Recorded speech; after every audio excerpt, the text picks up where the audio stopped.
Hi everyone, my name's Heather Rudnick and I'm a registered dietitian with Lakeland Health. Today I'm going to be showing you how to cook wilted chard. The first thing that you need to do to make this recipe is to prepare your Swiss chard. What you need to do first is to remove the leaf part from the stem part. What we're going to do is simply fold it over and then proceed to tear the leaf from the stem. This shouldn't take too long, nice and quick and easy. Okay, so we've got the leaf removed from the stem.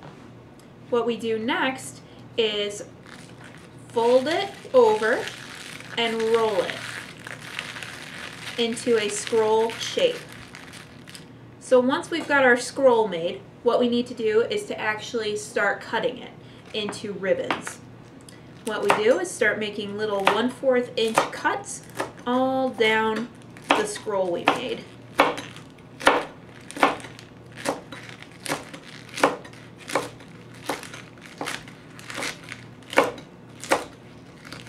Just like that. Okay, and to make the bites a little smaller, what we can do is just cut straight down the middle again. We just take our knife and give it a cut. Okay, so that's how we prepare the leaf part of the Swiss chard. What we're going to do is actually cut up the stem part as well, because you can definitely eat this too. We don't want to waste it. What you do is cut it just like you would celery. So cut the end off and then cut it in half,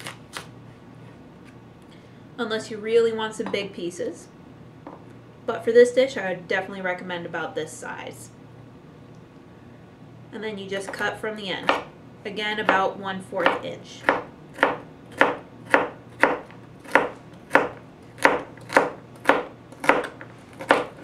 Okay, and that's how you prep the stem.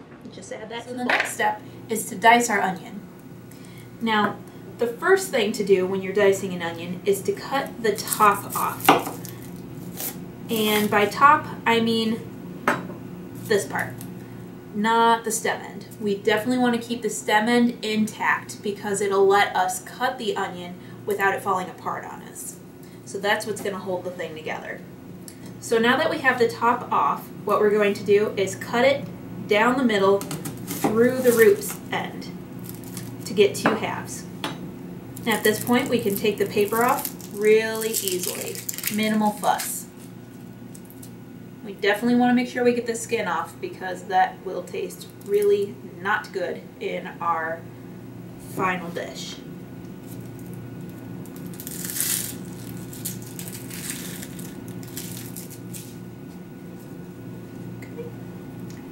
So now that we've got our 2 halves, what you need to do is cut from the stem end all the way to the top. Not cutting through the stem though.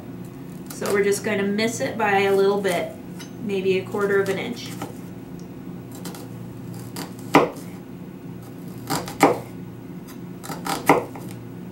Okay.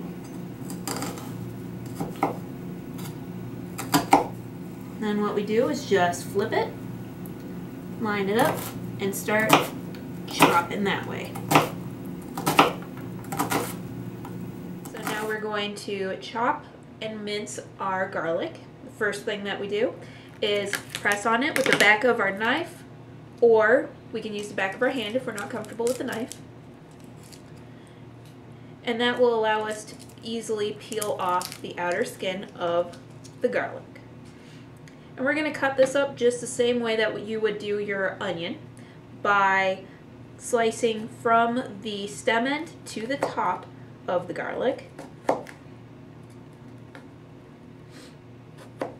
like that, and then flip it so that the lines are horizontal and make some vertical cuts.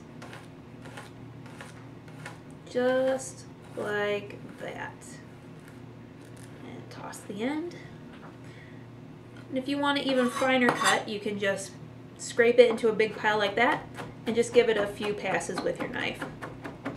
And get it back in the pile so they don't run away on you. first thing that we need to do before we start cooking is to actually heat the pan over medium heat. Once it's heated up, then we add the oil. For this dish, I'm using canola oil because we're just going to be heating it up, and if we use the olive oil, a lot of that flavor would just pretty much go up into the air. So canola oil is a good choice if you're cooking. So we'll just add enough to really just coat the bottom. We don't need a lot in there, probably about a tablespoon. And then we're just going to tilt the pan like so to coat the bottom. We'll give that about 30 seconds for the oil to heat up. So now that the oil's been heating up for about 30 seconds, it's time to add the onion and the garlic. Just add that to the pan. Give it a quick stir. And then we're going to add our cumin, about 2 teaspoons of this. Okay, that's about 2 teaspoons. And then salt and pepper to taste.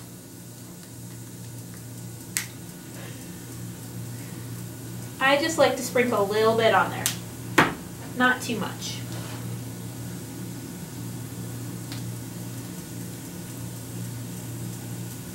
There we go. Just want to toss to combine them.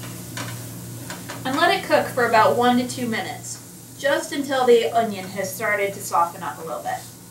Okay, so this has been cooking about 2 minutes, and the onions are nice and soft. So now what we're going to do is actually add the Swiss chard stems that we cut up earlier. Just add those straight to the pan.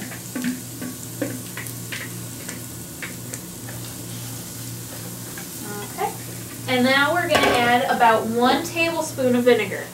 You can use whatever sort of vinegar you want.